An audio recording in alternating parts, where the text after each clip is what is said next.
पुरीचे जगन्नाथ मंदिर कलियुगातील पावनकरी धाम म्हणजे पुरी असे मानले जाते. ओडिसामध्ये विष्णूच्या 4 आयुधांची क्षेत्रे आहेत. त्यापैकी शंखक्षेत्र आहे. भुवनेश्वरापासून 32 किलोमीटर समुद्रकिनारी वसलेले हे प्राचीन तीर्थक्षेत्र आहे. पुरी जिल्ह्यातील दक्षिणेच्या टोकाला आहे. शाक्त पंथाचे लोक त्याला उड्डीयन पीठ असेही म्हणतात. जगन्नाथ ही देवता इक्ष्वाकू कुलदैवतामध्ये येते. पुरी येथील जगन्नाथ मंदिर हे ओडिसातील श्रेष्ठ दर्जाचे मंदिर आहे. जगन्नाथपुरी भारतातील 4 धामांपैकी एक धाम आहे.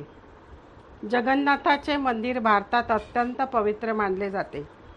या मंदिरामध्ये जगन्नाथ, बलराम, सुभद्रा यांच्या ओबडधोबड मूर्ती आहेत. तिन्ही मूर्तींना फक्त डोळे, नाक आणि तोंड हे अवयव आहेत. बलराम पांढऱ्या रंगाचा, सुभद्रा पिवळ्या रंगाची आणि जगन्नाथ काळ्या रंगाचा आहे. जगन्नाथाविषयी वेगळी आख्यायिका आहे. महाभारतातील युद्धानंतर जेव्हा श्रीकृष्णाने देहत्याग केला तेव्हा त्याचा नाभी प्रदेश चितेत जळेना म्हणून तो भाग समुद्रात सोडण्यात आला. तो भाग वाहत जाऊन इंद्रद्युम्न राजा तप करीत होता त्या बिलावल किनाऱ्याला लागला. राजाला स्वप्नदृष्टांत झाला.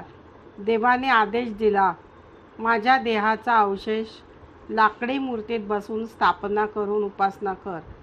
तीच ही जगन्नाथाची मूर्ती होय.